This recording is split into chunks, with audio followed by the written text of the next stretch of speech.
So Demond, I'm sure we got a ton of questions about transfer, but let's start with Tuesday. How'd you feel you did Tuesday? Tuesday, I felt like I brought what the team needed out of me, but there's a lot of stuff I always could do better. I didn't rebound the glass like I like. Um, Missed the two free throws that I know I could make. Practice that every day. It's just small little things that I feel like I can do better defensively. I let a couple guys go by me. It's just small mistakes that I want to fix. The little things matter to me. Well, I'm kind of talking, wondering, with you being one of the new guys coming in this year, have you done with this, West Virginia Pitt rivalry coming up tomorrow? Have you done any like research on it?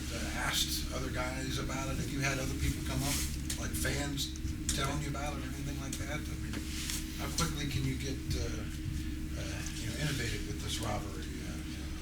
The short time that you've been here. That's funny you say that. My first day was about this game. They did the first day I got here, they brought up the rivalry between Pitt and West Virginia. I don't know the history or how long it goes back and stuff, but I do know it's very important. So I'm trying to get us a W tomorrow. Who was it that said it? I'm pretty sure it was just the team. We were just talking about in the locker room right before conditioning or something like that, and everybody was just bringing up how big that game's gonna be and how much the people pop out for it. We love the fans, so we want to put on a show for y'all.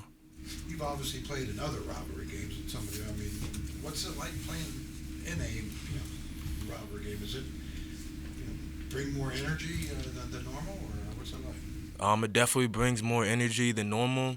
It also changes the atmosphere in the game. You feel everything way more intense, a lot more pressure on you. But you feel me? Diamonds are made in pressure, so you just gotta shine through it. What's the largest crowd you've played in front of? I mean, they're gonna be 14,000 there tomorrow. So I think it was like 20 something at NC State and Mississippi State. 2 years ago in 2019, before COVID, I say that was probably the biggest game I played of, and then before that was probably my JUCO days playing in the national tournament there in Kansas and Hutch. Probably had 14,000. you played in front of big crowds. So Po- what's the energy like when a place is full? the energy is great when the crowd is there and everything's full. Only thing is it's hard for me to hear on the court. But other than that, it's great. I love playing in front of a big crowd. I feel like you get the best out of me in big situations like that. Well, if you mess up, you can just blame it on the crowd. Then. Tell Nah, coach you can hear it. can never blame it on anybody. Always gotta take the fall. So your backstory. I mean, you've had some. You moved around some. So take me from high school to JUCO to FIU. Oh, that's the process right there. So high school, I stayed at the same high school, Cambridge Region Latin. One of our legendary alums, Patrick Ewing, considered the top 75 player, probably the best ever come out of Mass. So I played there. After that, I was gonna go to prep school at Woodstock Academy. Things didn't work out there. I left in the first 3 days.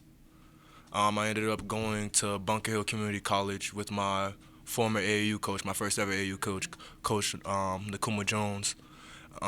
He just helped me get my confidence back in the game because after that prep situation, I lost a lot of confidence in myself and my abilities, and he helped bring it back. He told me halfway throughout the year I need to leave. I'm just killing a D3 JUCO conference. So I left, went to Eastern Florida, didn't like it there. 2 weeks of starving there. Then we head over to Odessa. Odessa was a great fit for me. Love Coach Bucket. Love everything they do over there in West Texas. Um, then the commitment to FIU came after taking a couple visits. I picked the FIU over a lot of other schools just because of what they brought and what they said they would bring out of me. They have a pick and roll system mainly there, and that fits my athleticism a lot. You can catch me on lobs. It was just the way to see my abilities the best, and the game plan they set for me just fit. And then what brings me here, when I was at Bunker Hill, my D3, you guys, West Virginia, was playing in the tournament. And y'all were at Northeastern. I was at that practice. Y'all recruited me out of D3 and D3 JUCO, not just the D3 college, but D3 JUCO. So the fact that the loyalty was still there, the love was still there when I entered the transfer portal for this 5th year, just had to come to a place that felt like home. So that's what made me end up at West Virginia, just the loyalty.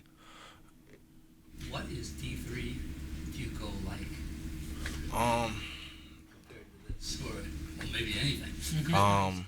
Probably hear this word a lot now, but it's the trenches compared to here. um, you don't get the same setup. Yeah, you might get a nice court depending on where you are, but those schools aren't funded by alums.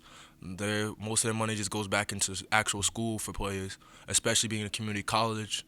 It's hard to actually get funding for schools like that. So you see the difference in nutrition, traveling, just even competition. You see a big difference. I say the main thing for me was D3 JUCO transferring to here. Yeah, I'm gonna stick to nutrition. I just couldn't eat the same way I eat here. I gained 35 pounds in 3 months coming here. Paulie was in here a couple of days ago kind of telling his story about going through the transfer portal. And, he kind of said going into the transfer portal, even though he's done it twice, he says it's a scary thing because you just don't know how it's going to work out and stuff. I'm just kind of wondering, did you kind of feel the same way when you went into the portal this summer or this past? I was beyond scared. What a lot of people don't know is you have probably, 3,000 kids with D1 offers out there. Every year the transfer numbers increasing. It was 1,700 kids in there. So you put those numbers together, that's 4,000 to 5,000 people plus the JUCO kids with offers. So it gets really scary, especially knowing that seniors can come back and all that stuff. So there's a lot of teams that don't. There's a lot of teams that might have interest in you, but you're not gonna end up picking that school. So it's really, really was tough decision to enter that transfer portal, but. Luckily, I did something that a lot of other players didn't have, which was a great block percentage, I guess. And I got a few calls, and I was one of the lucky few that still ended up going to stay in the D1 because I know a lot of people that had to lower their level. When you went in, was it a matter of just wanting to see if you could get to a bigger school, test yourself, or kind of talk about what it was that got you into it? That was my main goal, was to test myself at a higher level. I feel like I can compete with anybody, so I wanted to just up in the conference. Conference USA, probably a top 10 conference in the country. I loved it there. I played a lot of great people that got drafted. But yeah, it was time to come play with the big dogs in the Big 12. Besides West Virginia, who else, last time out, were you interested in? Was interested in you? I was going to take a sacrifice to Duquesne for an old teammate in high school, so we could play together. Things didn't work out. Other than that, I can't even really remember. Once y'all called, it was over with everybody else. Also interesting, a Boston kid in West Texas at Odessa. What kind of culture shock was that? You'll be surprised how many of us end up at West Texas and Odessa. You have one of my BBC players that came before me, Tyree Robinson, was there. One of my big bros, Kay, he went to New Mexico after that. So yeah, we had a couple dudes there. The cultural shock was different. I ate a lot more Spanish food and Mexican food while I was out there. But other than that, it was a great experience. I just love it in West Texas, except all the oil fields. That was just different for me. I've never seen that before. Don't have that a lot in Massachusetts, huh? No distance in Massachusetts. Anything else? You're if I remember correctly, you put together a highlight tape when you hit the portal, right? Yeah. Tons of dunks and rebounds, or block shots. I mean, Yeah. Which is kind of what you did, I guess. But is that when you couldn't travel a whole bunch and do stuff, and you want to get out there among all that competition? I guess how important was that in the process? Who helped you? How'd you narrow that down, or was that all you?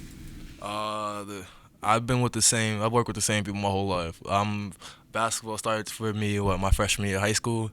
So when I ended up being a senior, my team had one vigor autography dude. His name's Wayne, and I just stuck with Wayne throughout the whole process. Wayne gets all the access to all that stuff because he's been all over the place working with the WNBA to NBA players. So I really just put my faith into the people I have around me.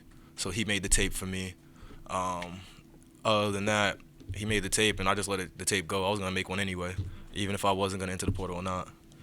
Did it help? I mean, it kind of pictures 1,000 words. That was a lot of pictures. It definitely amped up a lot of people, got hit up, a lot of interest from big schools because of that tape. I guess a lot of people were looking for a shot blocker. You mentioned high school. What kind of pressure is there to go to a school that produced Patrick Ewing? And I mean, does everybody that comes through there sort of feel that guy over top of you? You stand on the shoulders of giants when you're in Massachusetts and going to Cambridge and Latin. We have Emil Robinson, Louis Ford, a couple dudes before that went to the league, but Pat's just the biggest name. And for me to be a center, yeah, I felt like it was a lot of pressure. When you walk into a gym, you see now there's 4, but when I was in high school, there was 3 jerseys up there, and it was the 3 names I just mentioned. Louis Ford was the newest, Ramel, who went to Michigan, who went to the NBA, and then you have Patrick, Georgetown. And I'm trying to be the next one up there. But you feel that when you walk in there, like everybody feels that this is Patrick's school. He built that. Have you met him? Yeah, multiple times. Played with his nephew. He came to his nephew's senior night. Took a picture with him. I felt that was the first time I ever felt little. The block you had the other night on Tuesday, when you come up from behind and got a pretty good swat on it. Is that like a top 3, top 5 block for you, or is that just an average That's night? an. I'm gonna keep it 100. That's just an average night. That wasn't. You're gonna see a crazy one come on, catch something off the backboard with 2 hands and come down with it, or catch a dunk with 2 hands and come down. Like I have some crazy blocks. I get dunked on every now and then, but hey, it's gonna take a lot for you to catch me slipping. Yeah, that one was pretty good. That block was pretty good. Appreciate it. You're gonna see some better ones coming. Did you watch any of Sagabal Kanate when he was here, his tape? Because he was known for stuff like that. That man was a different breed. We 2 different types of shot blockers. He a muscle shot blocker. He'll muscle with you in the air. And me, I don't know about all that. Depending on what you look like, I'm gonna come from behind and swat it. But yeah, I watched a lot of film on him and how his timing's just great. He just meeting the ball at the rim.